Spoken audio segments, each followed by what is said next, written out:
This is an SM Media production.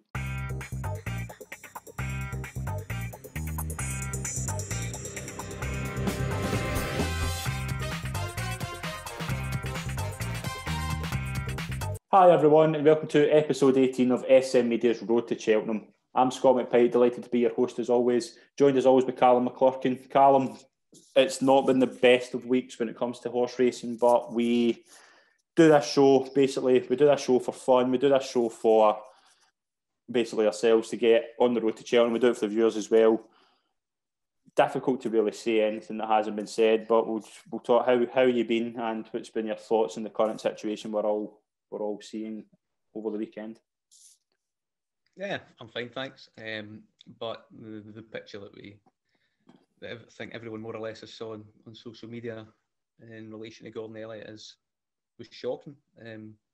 It's terrible. You just need to let the Irish authorities conduct an investigation, which seems to be happening Friday.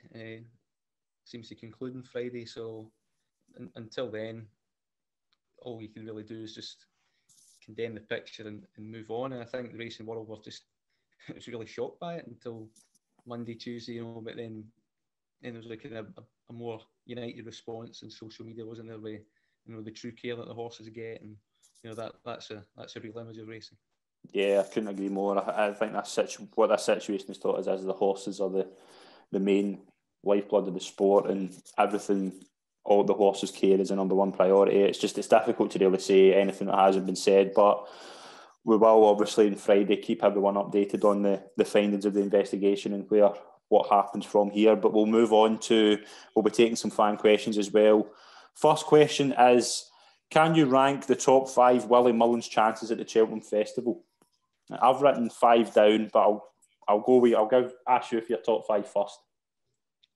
Yeah, I thought the 5 were fairly easy enough to come to a conclusion with. The order of them, however, was... I think I've probably been a bit controversial here, but 5th is Album Photo for me. Right, okay. In the Gold Cup. 4 is Shack and Persois in the Champion Chase. Okay. 3 is LMA in the Mares Chase. 2 is Concertista in the Mares Hurdle, and number 1 is Monkfish in the Brown Advisory. I'm surprised Shack and Persois is 4th. Is there any reason for that? Yeah, just the nature of the race. And Willie Mullins just seems unable to win it at the moment. And recently, and Duvan get beat at 2-9, and it was a funny result last year.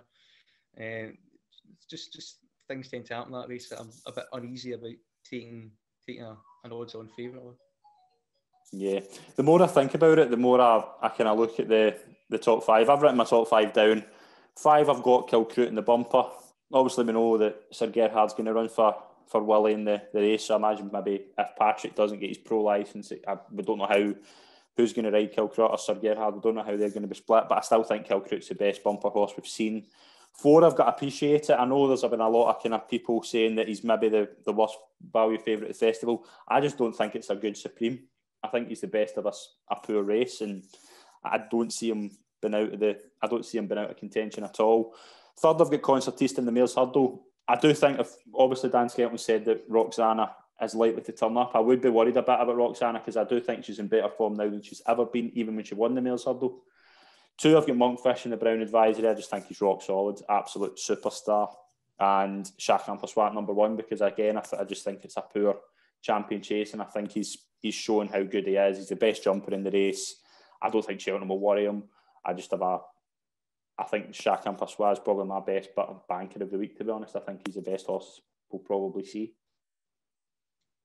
Yeah, he could certainly well be, and I do expect him to win. I just think Ellie May has had a brilliant preparation. I think Concertista is well clear in the Mares Hurdle. I think Roxana wants further personally now. And I think Monkfish is potentially an absolute monster. Yeah, you love him. Looks unbeatable. I do. I really hope he wins. Brilliant. We'll move on to our second question. Who is one under the radar trainer to keep an eye on at the Cheltenham Festival this year? I'll give that to you. Yeah, there's quite a lot to consider. Dan Skelton has been operating around 22% all season long. probably under the radar for a big festival. Joseph O'Brien's horses are coming round to a little bit of form. I think he'll have probably a few in the handicaps, particularly in the Grand Annual and the Boodles. But the one that I thought was completely under the radar is a legend of the game in John Joe O'Neill. Yeah, that's who I've got. Yeah, I think like the likes of Soaring Glory, Sky Pirate, Time to Get Up would have a massive chance in the Kimure. Annie Max, not without a chance in the Mayor's Chase. There'll be 2 or 3 others as well. Arrivederci if he goes somewhere. He does have a few bullets to fire, I think. Yeah, I've got John Joe O'Neill down. I just think Soaring Glory, I think, could be in the first 3 in the Supreme. Sky Pirate, be interesting today. Obviously, we're recording this before the weights come out. We are going to do a handicap preview later on where we're going to basically look for what trends to look at. But I do think John Joe's got a couple of really good horses, and I think John Joe Jr. is a very, very underrated jockey. Oh yeah, I think he could be a future GP McManus lead jockey in the next five years for sure. Yeah, I'm a big fan of John Joe Jr. as a jockey. We'll move on to our final question. Can you give us an each-way treble for the 3 novice chases at the Cheltenham Festival? We'll start off with the Arkle. I've got Captain Guinness down. I think Captain Guinness would have finished second to Energumene. Or how are we pronouncing Energumene? I know there's been a lot of debate over the past week how you pronounce it. I'm sticking with Broad Scots, Energumene. So Captain Guinness, I think, it does have an engine. I think he would have performed really well in the Supreme last year. I thought he was travelling well before he was brought down. I just think this horse is better than he's shown. I know he was actually quite. He looks like he can jump really well. I know he's had a couple of falls, but apart from that, he has been pretty good over fences when he's actually caught them right. So Captain Guinness would be my way pick for the Arkle. Yeah, I'd have Franco de Port. Right, okay. I just can't trust Captain Guinness staying up. I mean, he's been down twice now. Fall last time. I mean, the one in Supreme was just innocuous. It was one of these things, he was brought down. His fall last time, he was trying to challenge. I mean, it was a bit cheap. I thought he was just stretching for it, and I can see jumping being a lot more under pressure in an Arkle. And I see a strong pace, and I think that suits Franco de Port coming from the back. And I think you're looking for an each-way angle here because I think Shishkin and Energumene are top 2. You're looking for a horse to take on All Mankind. I think Franco de Port is a certain one to stay better than All Mankind. But Captain Guinness does have class. If you do trust his jumping, he's certainly an each-way chance. Yeah, we'll move on to the Brown Advisory, where I have tipped one up already, and I'm still sticking by my old friend, the Big Breakaway. Again, I do think Monkfish will win, but if the Big Breakaway can jump the way he jumped the first time at Cheltenham, he's not without a chance of certainly contending for the aftermath. I think Monkfish will win easy. Well, not easy, but I think Monkfish will win. The Big Breakaway, I think, has got a very good engine, and it showed in the Cotto Star. Just if he brushes up his jumping, that's the only worry. Yeah, it's the only worry, but it's a massive concern. Yeah, it's jumping. I would stick with Eclat de Rear if you're going each way. Okay. From the front, he might need a bit more cutting the ground and not be unexposed. The form behind the Scaria 10 and Pencil for the Lead is good. He looks like he'll get better for that as well, and he's going to be nice and prominent from the front. And it's hard to see. It's definitely not hard to see Monkfish go by, maybe a latest exhibition as well if he goes here, but it's hard to see him not being in the frame and not being in the picture, turning for home. Yeah, I agree with that. We'll move on to the Marsh Novices Chase, where Envoy Alain looks to be the one that is going to, his odds on. He just looks, again, we don't need to go on how much we both love Envoy Alain, but each-way alternative, I've got down Chatham Street Lad, just because I think he is probably the best of the rest. I don't think it's much underneath. Shanblue's obviously won as well, but I think Chatham Street Lad was very impressive in his handicap performance, and if he goes here with a chance to finish second. Chantry House would be the one I would sign each way. Okay. I think he's getting better. I think he's progressive. Last time out was a good run. Third in the Supreme under kind of similar under the radar, unexposed conditions. I think he's got a touch of class that the rest don't have in comparison to Envoy Allen. I think he could be capable of giving him a race as well. But yeah, I think Envoy Allen will just pull out more and hold him the line. But I think he's each way play the race for me. Brilliant. And that was our questions for this week's episode. We'll move on to the recap, and I would say this is probably going to be our final recap of the series. We'll start off Friday in Warwick. We had a really, really impressive horse for the Boodles, 12-1. Cabot Cliffs jumped really well. I think this, again, Dan Skelton just has his knack for horses like this. He won very comfortably as well. I think he could be a player on the Boodles. Yeah, progressive. He's getting better all the time.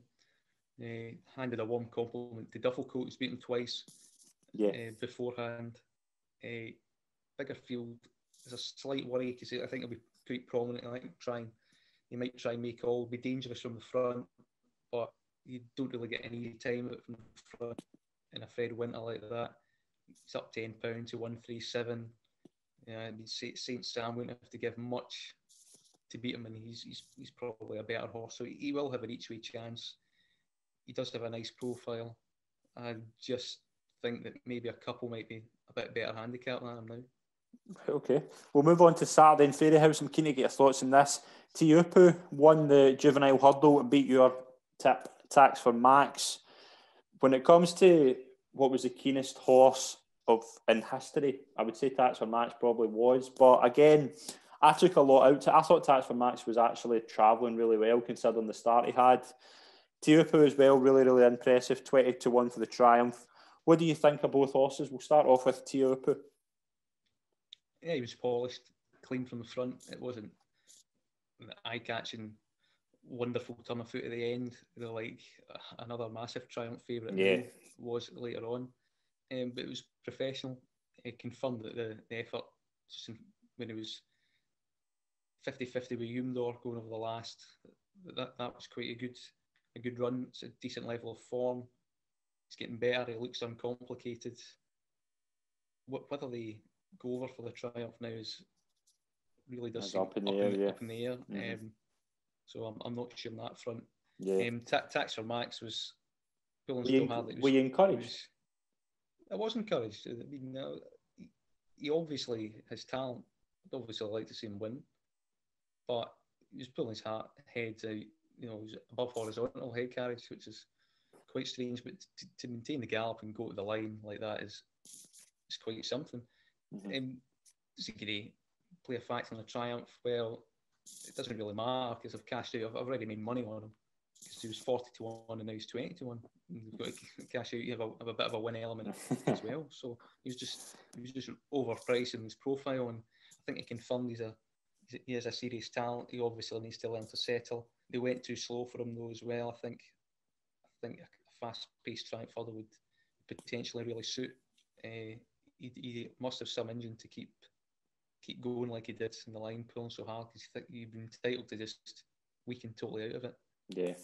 I think we've already touched on his profile last week, but I think with that run in the book, if he takes his chance, he does have a burning victory style lively outside the profile, even though it looks like a really strong Triumph. Yeah, there's already prices up for him for next year's Supreme, so again that could maybe tell you something where he could go. We'll move on to also on Saturday in Fairy House. Jason the Militant won a Grade 2 hurdle, made all jump well.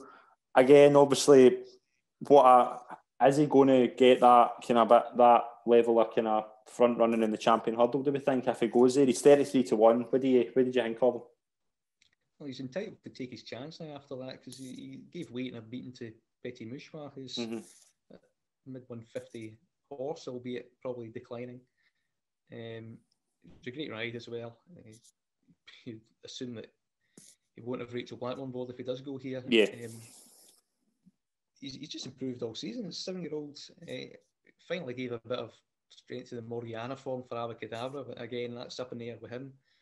If he manages to get over, I think it's a good performance. The turnaround to a really strong champion hurdle as well it's a bit of a concern. I would be inclined to just mind him, keep him at home, and there's probably a similarly decent graded prize awaiting for him. Yeah, probably, yeah. We'll move on to Kempton, where we saw easily the performance of the week. Tritonic, 5-2 now for the Triumph Hurdle, kind of roughly sharing joint favourite with Zana here. what a turn of foot he looks to have. Everything just fell perfectly. I was quite encouraged as well. I looked at a horse past Dobley as well, just behind, who ran a really good race. He could be one to keep an eye on for the future. But Tritonic, just how good was he, and how good do you think he can be? Yeah, I'm not entirely convinced. Right, okay. He's just edging favouritism now ahead of Zana here, which is ridiculous. And do you think that's just down to the situation though? Like, it might be, but everyone's non-runner, no bet, so it should be priced up accordingly as if it's going to be run in the next coming days.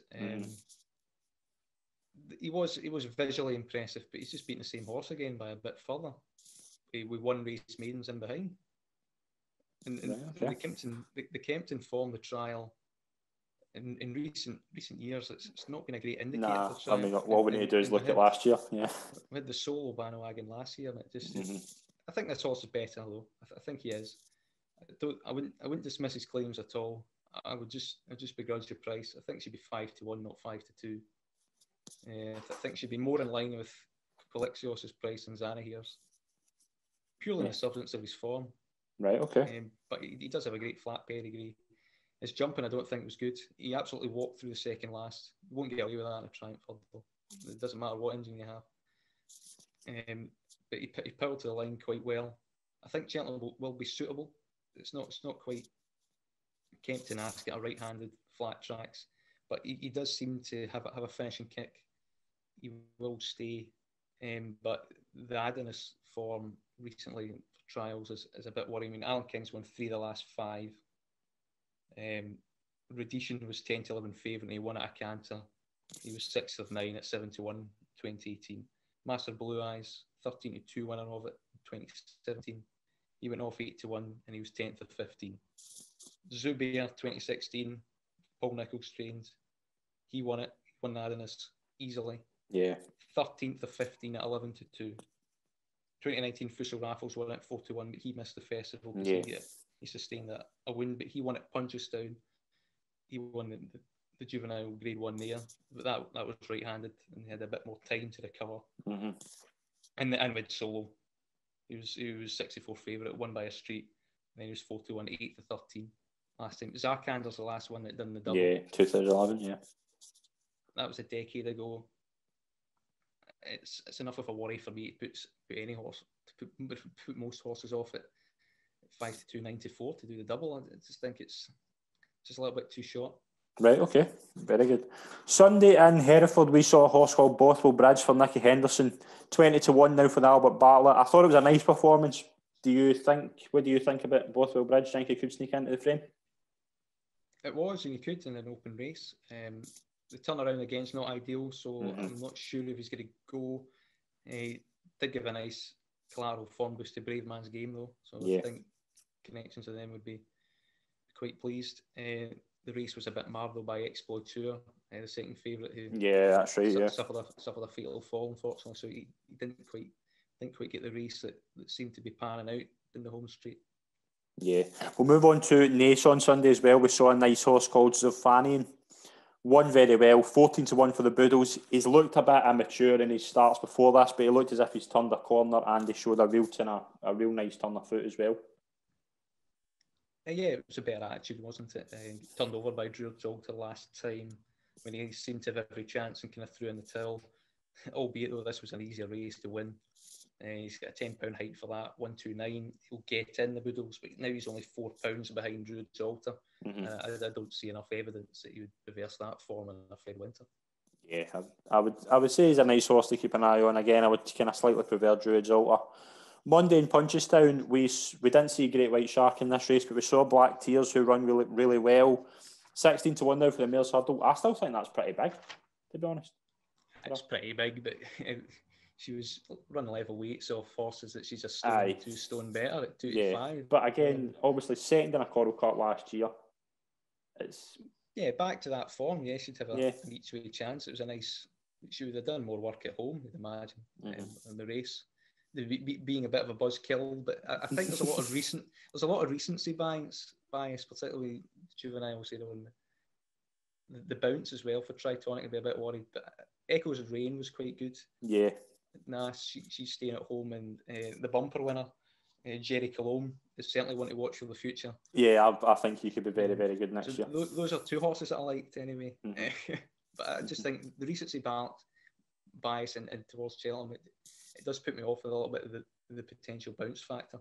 Yeah, Silas Emery as well. I mean, I was going to mention him, but the only thing with him is that has he shown anything around Cheltenham to say that he could be worthy of competing in a champion chase? Yeah, they're going to keep him at home, aren't they? I think, but he did jump a lot better. It was quite a good performance. Yeah, and that was our recap for the week.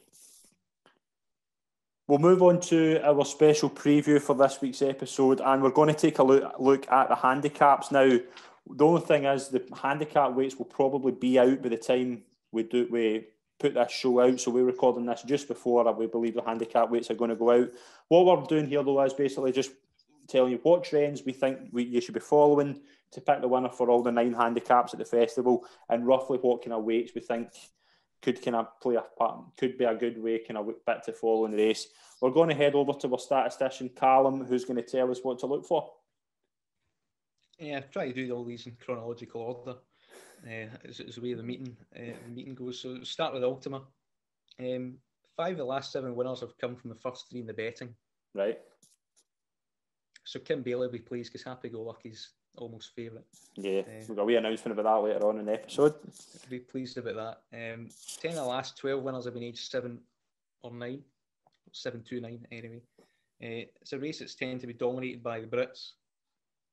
Ireland have had 2 winners in 20 years of it. They're 2 from 34 runners overall, so they don't tend to run their horses in it. Yeah. The top weight I've kind of pulled it from the last 4 years for these. Roughly, you're looking at 155, and the bottom weight would be 136. Right. Okay. Give or take a few pounds for each of them. I would think so. It's quite a big spread. Brilliant. And the last 4 winners had won in the same season as well. Okay. So look for a bit of recent winning form. Brilliant. On to the Boodles. Just going to be running the old course this time as we moved, so you should get some triumph pointers from that potentially. That will shake up that market. It's not a great punting race. 6 of the last 9 winners have returned an SP of 25 to 1 or more.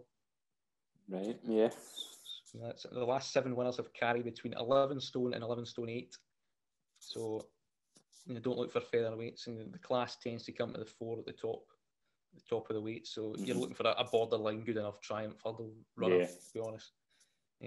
6 of the last 9 winners have won once or twice this season, and the last 2 winners have been from Ireland and have been rated 138 and 139. So I mean, St. Sam's 136, 137 might get a 140 or something. It shouldn't really put you off too much. Yeah. See, just before we go on to the top weight, do you believe that's a bit Colectios going to the Boodles? No, I don't. No. 144. Yeah. Plus maybe 2 or 3 more. No, it's too high. I think you'll go with Triumph. Top weight usually is 140. Bottom weight 128. So that's your rough bracket. It's only £12 in it. It's a lot closer. Coral Cup. Nicky Henderson's won 4 of the last 9 races of this. He's a man to follow. 3 of the last 4 have been aged 7, and second season novice hurdlers do really well in this race historically. 5 of the last 12 winners had a rating between 139 and 142. Right. So that's a decent number to have. 4 of the last 6 winners raced just twice last season. So you look an unexposed profile. Yeah. Danded Company was the first favourite to win the race in 16 years. Not usually a punter-friendly race. Yeah. 15 of the last 20 winners hadn't even run at the Cheltenham Festival before. Right, okay. That kind of makes sense. I think it's the hardest race of the week, the Coral Cup. I always say that. And you're roughly looking top weight. Yeah. 153, bottom weight, probably 136. Grand Annual. 6 of the last 7 winners had not won in the same season. Yep. 7 of the last 11 winners had a starting price of 16 to 1 or more. It's not the most punter friendly in the world. 4 of the last 7 carry between 11 stone 2 and 11 stone 5. Right, okay. And your top weight tends to be 155, bottom weight roughly 139. Those are the kind of things I'm roughly looking for. So, yeah. The age, I mean, we've seen Crockle Bay win it at 12. We've seen 6-year-olds win it. So, I mean, the age thing is quite widespread. The Bertomp's qualifier. Ireland have won the last 5 renewals. The last 7 winners have had an SP of 14 to 1 or shorter. So you'd back yourself to try and probably find something that will hit the frame. 10 of the last 12 have won off 138 or higher. Right. The last 2 wins have been near top weight. The previous 4 were between 10 stone 12 and 10 stone 10. Okay. 6 of the last 12 winners last run was in a qualifier. So they don't, some of them, you've got half your winners that are coming directly from the qualifying system, and the other half don't. I've probably had a warm-up run beforehand, before qualifying earlier on in the season. So just don't look at qualifying form. That's what I would say. And the last 3 winners hadn't won all season. Your top weight's roughly 151. Sardine carried 152 last year. So it's roughly 151. And bottom weight 135 normally get in. Okay. I think the plate is next. The last 3 winners have been the first 2 in the betting. So it's been good recently for punters. The last 4 have been age 6 or 7. So even though with the novice handicap over the same course and distance, you're still getting a lot of young age novice winners. 5 of the last 9 winners have carried between 10 stone 8 and 10 stone 13. All of the last 6 winners had won in the same season. So winning form is more relevant here than most handicaps. Yeah. Top weight 156, and your bottom weight tends to be 136. So that's quite a big £20 spread there. Proper handicap. The Kim Muir, 8 of the last 10 winners have been aged 7 or 8. 7 of the last 11 winners were in the top 3 in the betting. And they return 9 to 1 or lower, so it's probably quite a gettable race for players in that instance. 9 of the last 12 winners had a run at Cheltenham before, and 4 of the last 6 winners carried 11 stone 1 or 11 stone 5. Right, okay. Don't think there's been anything between 10 and 10, 12 that have ever won this. That's probably because there's a 145 ceiling on the handicap mark. It's a bit tighter.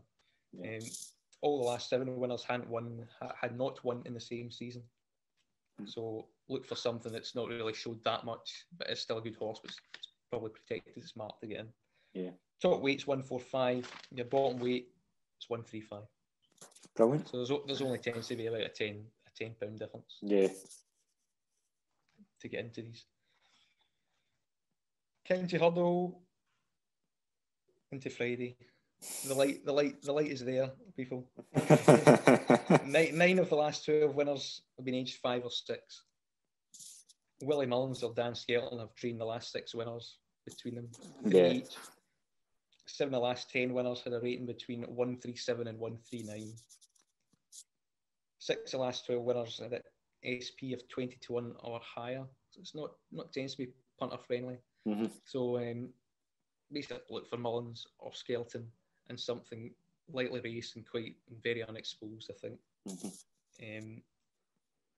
Top weight for that is 153, and the bottom weight is 133. And lastly, the Martin Pipe. 7 of the last 12 winners have been aged 6. Novices do well in it. 9 of the last 12 winners were 11 to 1 or plus. So it's not terribly punter friendly. The last 3 winners were off 144 and 145. Right, okay. Borderline top weight. 5 of the last 7 winners trained in Ireland. All 12 winners have carried 11 stone or more. So again, it's similar like the Kim Muir, where the class does come to the fore. 145 is the top weight limit, and 135 is usually enough to get you in. A lot of entries this year. There's not been as many, so it might be a little bit easier than normal to get in. So I'd probably be quite conservative in your estimate to see what gets in. Yeah, that's why you're the main man. Absolutely brilliant knowledge, brilliant trends. Loved every second of that. Hope everyone's still awake. Nah, it was brilliant. Loved it. Absolutely loved it. Obviously, though, the weights will be coming out on Wednesday, so we will be posting the weights once we get them on the Twitter page, Facebook page, things like that. Will probably be done after that we record this show. We'll move on to our preview night, which is coming up on Monday, the 8th of March, live on YouTube at 8 p.m. Callum, it's safe to say we're really, really looking forward to this. It's going to be a really, really exciting night. Yeah, it's going to be great. Hopefully, as many people as possible can tune in. Yeah, we're going to obviously share it to the hill from now till Monday night. So please, everyone, if you've nothing else to do on Monday night, please join us. It will be a really, really exciting night. We're going to be joined by Andrew Blair-White, Gary Sibbs, Mark Mackay. Still trying to maybe get one or two more, but we'll see how that goes. We're keen to maybe see if we can get more people on. Really, really excited as well. Just another thing to mention as well, we will be posting a really, really, really good exclusive interview we've done with trainer Kim Bailey, trainer of Imperial Aura, happy-go-lucky as well. So it was we really, really enjoyed doing that interview as well, didn't we? That'll be going out on Thursday. Yeah, we did. I could listen to trainers talk horses all day. So yeah, brilliant. I recommend tuning in and watching that. Yeah, that'll be going out on Thursday. We'll move on to our Ante Post Picks, and we'll just take a look at them coming up on the screen just now. We have just put out the ones that we know are going that are still in contention. We're going to Cheltenham because we're now at the stage where dud ones can probably go in the bin. One horse of mine that ran over the week was It Came to Pass, and I was not encouraged in the slightest by that performance. Did you see that? I did, yeah. He fell off the back of the telly, but he did the same last year in a point-to-point where he pulled up. Right, okay. And that ground would have been horrible for him. Yeah, I was confused why he ran. I know we spoke about it off air and when we recorded the show that we were confused at how he was running. Yeah, I think they just wanted a run in them and they couldn't go point-to-point, could they? Because it's all off at the moment. Yeah. So I wouldn't be too disheartened. I can see him bouncing back for Cheltenham, so I wouldn't give up yet. Brilliant. Ante Post Picks, we are just putting, well, the ones along the screen are the ones we still have kind of going for us, but which the one you think could be the one to watch, the one obviously the double's a big one, but which your one you would say would be your next best? There's not a lot of them have actually really moved in price too much. I think Zanza in the Grand Annual, I think, is interesting. And Midnight Shadow in the Plate. Mm-hmm. I think that they're two kind of respectable, solid yardsticks. Midnight Shadow had a disappointing run over hurdles, which should be slightly worried about, but they still entered them. So hoping all is well for fences, and he just comes alive, Cheltenham course and distance, and see him being well supported if Sue Smith's yarded in form. And I think Zanza is ridiculously well handicapped in comparison to the likes of Sky Pirate and Iblio at the top of the market. I think there's been a wee bit of a blot there. Envoy Allen obviously with the double. He's obviously moved to Henry de Bromhead from the news there. A lot of them might move. In relation to Cheltenham, I know some people think that it might be a concern for these horses to move yards so close. I was going to ask you about that. What is your thoughts with that? Can it affect a horse, do you think? I wouldn't be too worried about it. Right. As long as you keep them in the same routine, probably keep them to the same feed. It only really does take a day to do. It's not a complex thing to do. The owners can make the decision, move yards, and after all these Irish horses come over on a boat anyway, and in different surroundings as well. So maybe for some jumpy, inexperienced novices, but for a cool horse like Envoy Allen, it just seems to take everything in his stride. It wouldn't worry me at all. Yeah, obviously as well, we've heard the reports that jockey the likes of Jack Kennedy will still be on the likes of Envoy Allen. I think that is probably the one good thing to come out of this, that there's still the likes of Jack Kennedy and a few others are going to get their moment to ride the horses they've ridden all season. Yeah, definitely. I think that's important. I think it's important for the stable staff and the Gornal Elite Yard to be looked after in the best possible way as well through this investigation. And whatever punishment you think is fit for the trainer on Friday, it doesn't get much bigger than losing a stable star and potentially a legend of the game. I think that'll hurt him more than most. for sure. But glad that Jack Kennedy seems to be keeping the ride, and we just have to hope that these horses somehow get to Cheltenham Festival. Yeah, here's hoping. We can only hope, and we can obviously move on to our latest selection of Ante Post Picks. We're just going for one this week. We're going to have a bumper episode next week where we're going to have a few. We're going to finalise our Cheltenham picks, but we'll move on to our picks for this week. Who have you got in your to add to your portfolio this week? It's in the Kim Muir, and it's Plan of Attack, 16 right, to 1. Okay. No bet. He was fourth last year at 10 to 1. Probably off 140, he's off 137, so he'd probably get the same mark if he does come over and take his chance. He had two kind of ordinary pull-ups to start off the season, but he ran with a bit of encouragement, the Paddy Power Chase over 3 miles in the 27th of December. You know, he was well beaten, but I think he was 8th or 9th off 22, beating a fair bit. It was a bit of encouragement behind it. He was coaxing him back to form. Spring, protecting his mark for the Kim Muir. He's an 8-year-old. He's run there before. Has a bit of experience. Knows what it takes. Trip suits. I think a bit of more drying ground would help. And I think 16 to 1 is a reasonable price for him each way. Yeah, I like the horse as well. I backed him last year when it was confirmed that Barry O'Neill was going to ride him last year. I'm a huge fan of Barry O'Neill. But again, it's obviously it's going to be an open race. But do we have a rough idea who you think could ride him? I mean, Henry de Bromhead trains, so it's only one I think that's in the race. So hopefully Rachel Blackmore. I think you can see that coming in for support. I think DS Abba was kind of a coursing distance.